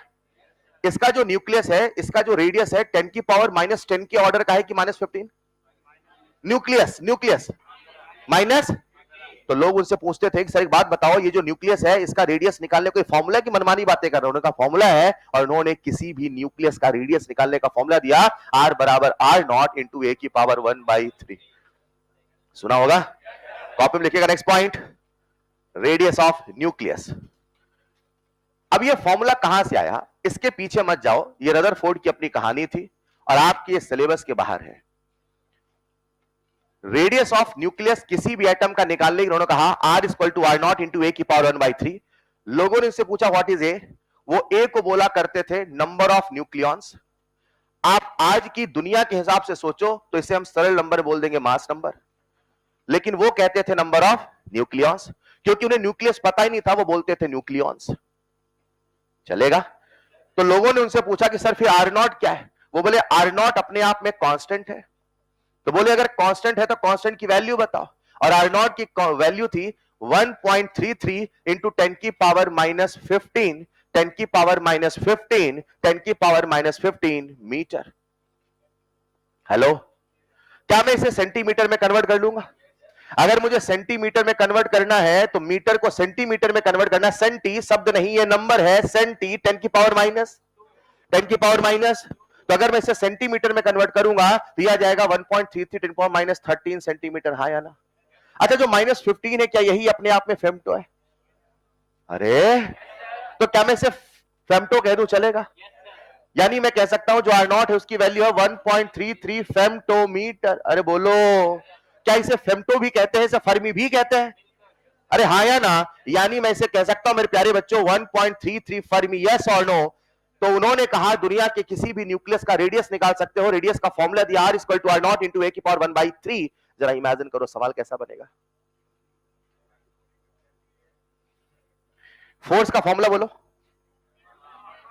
फोर्स का फॉर्मूला बोलो, तो सोचो इसमें सवाल कैसा बनेगा। अच्छा एक मिनट, इस फॉर्मूले से क्या निकालते हो? अच्छा, फोर्स ही बस निकालते हो? फोर्स के फॉर्मूले से फोर्स भी निकालते हैं, मास भी निकालते हैं, एक्सेलरेशन। अच्छा, फोर्स के फॉर्मूले में तीन तीन चीजें हैं। आपको हमेशा न्यूमेरिकल के तौर पे सोचना है। पढ़ाने वाला पढ़ाएगा फोर्स का फॉर्मूला, लेकिन सवाल लगा सोचेगा अरे ये फोर्स के फॉर्मूले में तीन चीजें निकाली जा सकती हैं, तो मैं आपसे पूछता हूं इस फॉर्मूले से क्या निकाल सकते हो? ये भी निकालोगे आप? वो तो कांस्टेंट है ना यार, तो ये निकाल सकते हो और ये निकाल सकते हो, हाँ या ना? अच्छा, ए का मतलब है नंबर ऑफ न्यूक्लियॉन, ए का मतलब है नंबर ऑफ, यानी अगर मैं आपको ए दे दूं और न्यूक्लियस का रेडियस पूछूं, नहीं बता दोगे? उसके लिए हमें R0 याद होना, R0 की वैल्यू 1.33 फर्मी, बोलो हाँ या ना? चलेगा क्या? हाँ, एक एक्स्ट्रा चीज बता रहा हूं, लिख लो इसे, पहले लिख लिया? उनसे लोग पूछते थे रदरफोर्ड एक बात बताओ, बोले क्या? बोले तुम कहते हो कि जो अल्फा पार्टिकल है वो ऐसे आए, हाँ। बोले कुछ डिफ्लेक्ट हुए, हाँ। बोले जो डिफ्लेक्ट हुए हैं ये क्यों डिफ्लेक्ट हुए? बोले क्योंकि वो पॉजिटिव के करीब आए तो करीब से डिफ्लेक्ट हो गए। हेलो, उन्होंने पूरा मैथमेटिकल सबूत दिया था अल्फा पार्टिकल के डिफ्लेक्ट होने का, और उन्होंने कहा था जितने भी अल्फा पार्टिकल डिफ्लेक्ट हो रहे हैं उनके एंगल में एक रिलेशन है। वो रिलेशन क्या है? एक सवाल पूछा गया था, कभी जेई में लिखिएगा, नेक्स्ट पॉइंट स्टार बना के, number of alpha particle deflected. बढ़ू आगे, number of alpha particle deflected, next point star बना के, number of alpha particle deflected, number of alpha particle deflected, number of alpha particle deflected, जिसे मैं mu से represent कर रहा हूं, वो कहते थे mu is proportional to 1/sin θ/2 की पावर 4। हेलो, ये किन अल्फा पार्टिकल की बात हो रही है जो डिफ्लेक्ट हो रहे हैं? क्या मुझे साइन थीटा की वैल्यूज याद है? साइन 30 की वैल्यू, क्या बात है, साइन 60? मतलब सवाल पूछूंगा बन जाएगा क्या? अभी पूछता हूं। अरे एक बात बताओ ना यार, डेंसिटी सबको निकालनी आती है क्या? सबका ध्यान बोर्ड पे, बोर्ड पे, बोर्ड पे, बोर्ड पे, बोर्ड पे आ जाओ जरा। डेंसिटी हम निकाल रहे हैं न्यूक्लियस की, किसकी निकाल रहे हैं? 2 मिनट और, किसकी डेंसिटी निकाल रहे हैं? किसकी? क्या निकाल रहे हैं? तो फॉर्मूला लगा दो फोर्स का। हाँ, किसका? डेंसिटी का फॉर्मूला बोलो। मास अपॉन किसकी डेंसिटी? किसका मास? किसका वॉल्यूम? क्या जो न्यूक्लियस का मास है वही मास नंबर के बराबर है? क्या न्यूक्लियस के अंदर प्रोटॉन और न्यूट्रॉन है? क्या प्रोटॉन न्यूट्रॉन का मास ही मास नंबर है? क्या वही मास नंबर वही मास है? अरे बोलो। मैं आपके सामने लिख रहा हूं न्यूक्लियस का वॉल्यूम। वॉल्यूम का फॉर्मूला बोलो। न्यूक्लियस गोल है कि चौकोर? न्यूक्लियस स्फेरिकल है कि स्क्वायर है? तो स्फेयर, हाँ गोल गोल। तो स्फेयर का फॉर्मूला क्या है वॉल्यूम का? 4/3 पाई आर क्यूब। बोर्ड पे आना, बोर्ड पे आना। 4/3 pi r cube, right? Are का मतलब है रेडियस, और रेडियस का फॉर्मूला बोलो। आर नॉट इंटू ए की पावर 1/3। बोर्ड पे देखना, बोर्ड पे देखना। आर नॉट इंटू का होल क्यूब कर दूं क्या? इसे सिंप्लीफाई कर दूं क्या? जब सिंप्लीफाई करूंगा तो देखते क्या बनता है। बोर्ड पे नजर बताना है। ऊपर क्या लिख दूं, नीचे क्या लिख दूं? 4/3 डन है। ए की पावर 1/3 इंटू 3 है। ए आएगा? ए से कट। क्या न्यूक्लियस के डेंसिटी का formula 1/4/3 pi R nought cube हो जाएगा? किसकी डेंसिटी? पक्का? पाई की वैल्यू ठंडी में अलग, गर्मी में अलग? आधे कह रहे थे यस। हाँ। पाई की वैल्यू बदलती है क्या? 4/3 बदलेगा? आर नॉट की वैल्यू फिक्स है? क्या ये सबका सब फिक्स है? तो क्या ये भी फिक्स है? तो क्या ये भी फिक्स है? लोग उनसे कहते थे मास नंबर बदलेगा तो रेडियस बदलेगा। वो कहते थे हाँ मास नंबर बदलेगा तो रेडियस बदलेगा, मगर डेंसिटी बदलने वाली नहीं है। Density of nucleus is constant. दुनिया का कोई भी एटम हो उसकी डेंसिटी कांस्टेंट है। ये मैं नहीं कह रहा हूं, कौन कह रहे थे? रदरफोर्ड। सही है गलत है ये मुझे नहीं पता, शायद आपको पता हो, मतलब आपने भी अभी नहीं पढ़ा है। ठीक है, लिख लो अभी आप। न्यूक्लियर फिजिक्स हो गया, तब भी नहीं पता? क्या न्यूक्लियस डेंसिटी कांस्टेंट है कि है बदलता है? लिखो आप बेटा, लिखो। होल 4। अच्छा ऐसा लगा दूं क्या?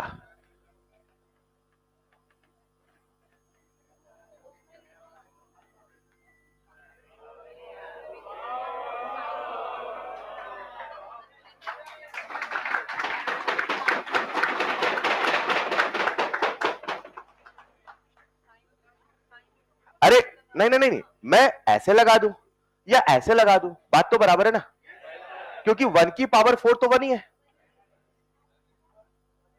नहीं समझे? ठीक है, ठीक है। हाँ वैसा भी लिख लो चलेगा भाई, फर्क पड़ता तुम इसमें एम्फेसाइज करता, फर्क ही नहीं पड़ रहा ना। रुको रुको, इधर आओ बेटा। ये क्या लिखा मैंने? क्या कॉमन सेंस है यार। हाँ वह है, ठीक। अब ये क्या लिखा मैंने? ख बन गया।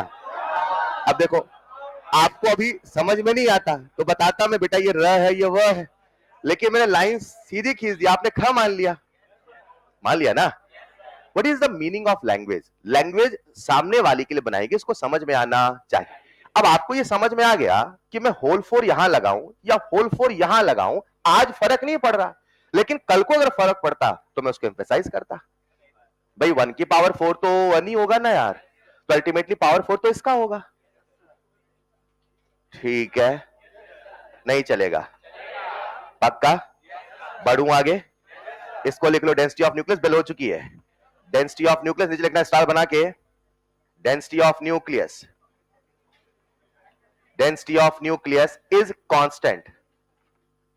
Density of nucleus is constant. बस एक सवाल पे छोड़ के जाता हूं और नेक्स्ट क्लास समझाऊंगा। Density of nucleus is constant. उस जमाने में जब रदरफोर्ड का मॉडल आया तो रदरफोर्ड ने कहा कि मेरा जो मॉडल है वो बिल्कुल सोलर सिस्टम के जैसा है। लिख लिया है? नेक्स्ट पॉइंट लिख लेना, रदरफोर्ड एटॉमिक मॉडल, और एक डायग्राम बना लेना बस। Rutherford atomic model, Rutherford's atomic model, Rutherford's atomic model. और उन्होंने सरल भाषा में कहा मेरा जो मॉडल है वो बिल्कुल सोलर सिस्टम के जैसा है। तो लिखिएगा similar to solar system, similar to solar system. बात यहां पर जिस दिन दुनिया में फैली उस दिन एक साइंटिस्ट आए, उनका नाम था मैक्सवेल। क्या नाम था? मैक्सवेल ने उस समय एक थ्योरी दी थी जिसका नाम था इलेक्ट्रोमैग्नेटिक थ्योरी। और उस समय दुनिया को पता चल गया था कि एक वेव होता है, एक इलेक्ट्रोमैग्नेटिक वेव होता है। मैक्सवेल का यह मानना था कि जब भी कभी, आप सबका ध्यान चाहिए, 2 मिनट लूंगा बच्चे। मैक्सवेल का यह मानना था जब भी कभी, कोई लिखेगा नहीं प्लीज, बस सुनना है, जब भी कभी कोई चार्ज पार्टिकल, ऐसा कौन कह रहे थे? ये थ्योरी आ गई, अखबार में छप गई, सबने पढ़ लिया, एक बार आप भी पढ़ लो। मैक्सवेल कहते थे कि जब भी चार्ज पार्टिकल कभी एक्सेलरेटेड मोशन में जाएगा, जब भी कभी चार्ज पार्टिकल एक्सेलरेटेड मोशन में, एक्सेलरेटेड मोशन में, एक्सेलरेटेड मोशन में, वो अपनी एनर्जी का लॉस करेगा, वो अपनी एनर्जी का लॉस करेगा, वो अपनी एनर्जी का लॉस करेगा in the form of EM wave. ये थ्योरी आ गई थी, इसका सबूत भी उन्होंने दे दिया था। हेलो, अब रदरफोर्ड का मॉडल भी आया। रदरफोर्ड का मॉडल क्या बिल्कुल सोलर सिस्टम के जैसा था? आपको बोलना है क्या रदरफोर्ड के मॉडल में बीचों बीच न्यूक्लियस था? क्या रदरफोर्ड के मॉडल में चारों तरफ घूमता हुआ इलेक्ट्रॉन था? तो एक दिन रदरफोर्ड का मॉडल छपा था, रदरफोर्ड गलियों से निकल रहे थे, मैक्सवेल उनको बुलाते हैं, बोले रदरफोर्ड इधर आइए। बोले क्या? बोले आइए चाय पीते हैं साथ में, चाय पे चर्चा। उन्होंने कहा लेट्स इमेजिन, आप सबका ध्यान चाहिए, उन्होंने कहा, आप सबका ध्यान चाहिए, उन्होंने कहा कि मान लेते हैं ये एटम है। क्या है ये? बोले रदरफोर्ड तुम एक बात बताओ। बोले क्या? बोले तुम्हारा मॉडल कैसा दिखता? बोले सोलर सिस्टम जैसा। क्या बोले? बोले क्या तुम्हारे मॉडल इलेक्ट्रॉन रुका हुआ है? बोले ना, घूम रहा है। क्या बोले? मुझे बता कैसे घूम रहा है, लीनियर की सर्कुलर? बोले सर्कुलर। बोले अच्छे बताओ, क्या सर्कुलर मोशन जो होता है उसमें हर पॉइंट पे डायरेक्शन बदलती है? क्या मैं कह दूं जो सर्कुलर मोशन है वो हमेशा एक्सेलरेटेड मोशन ही है? मतलब भले स्पीड सेम है तब भी एक्सेलरेशन है, यही तो सर्कुलर मोशन है। जैसे आप यस सर बोले, रदरफोर्ड बोलते थे यस सर। क्या बोलते थे? तो मैक्सवेल ने कहा कि क्या इलेक्ट्रॉन सर्कुलर मोशन में है? बोले यस सर। क्या इलेक्ट्रॉन सर्कुलर मोशन में है? बोले यस सर। क्या इलेक्ट्रॉन एक्सेलरेटेड मोशन में है? बोले यस सर। क्या तुमने मेरी पढ़ी थ्योरी पढ़ी है? बोले यस सर। अरे बोलो ना। उनकी थ्योरी कहती थी कि जो चार्ज पार्टिकल है जब वो एक्सेलरेटेड मोशन में जाएगा, आधे हंसने में लगे, हंस लो फिर, वो अपनी एनर्जी का लॉस करेगा in the form of EM wave. किस वेव में? उन्होंने कहा जब ये इलेक्ट्रॉन सर्कुलर मोशन में जाएगा, यानी एक्सेलरेटेड मोशन में जाएगा, तो क्या मेरी थ्योरी के हिसाब से इसका एनर्जी का लॉस होना चाहिए? बोले इसका एनर्जी का लॉस होगा कि न्यूक्लियस का? क्या होगा? क्या होगा? तो आज न्यूक्लियस इलेक्ट्रॉन को अपनी ओर खींच रहा है, जैसे इसकी एनर्जी लॉस होगा इसकी एनर्जी कम होगी। जब इसकी एनर्जी कम होगी तो क्या इसकी ताकत बढ़ जाएगी? जैसे इसकी एनर्जी कम हुई, ये खींचता खींचता खींचता न्यूक्लियस के धीरे धीरे करीब आएगा। ऐसा मैक्सवेल ने रदरफोर्ड से पूछा कि एक दिन वो स्पाइरल पाथ बनाते बनाते न्यूक्लियस के अंदर डूब अगर, क्या बोला उन्होंने? ऐसा होता, ऐसा, तो आप सब ऐसे बैठे बैठे ऐसे हो जाते। मैं कहता बच्चों, बच्चे है ही नहीं समझे। अगर ऐसा होता तो चीजें श्रिंक होने लग, बोलो ना। उन्होंने भी कहा रदरफोर्ड, हाँ यस सर। क्या बोला? फिर मैक्सवेल ने कहा मगर ऐसा तो नहीं होता। अगर ऐसा होता तो ऐसा, मगर ऐसा, मतलब ऐसा। बोले ऐसा क्यों नहीं होता? जैसे आप चुप वैसे रदरफोर्ड भी चुप। नहीं समझे? हेलो। उसका जवाब जिसने दिया उसने क्या कहा जानना चाहोगे?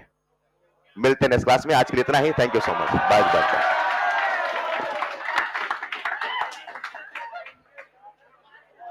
बंद कर दूं क्या?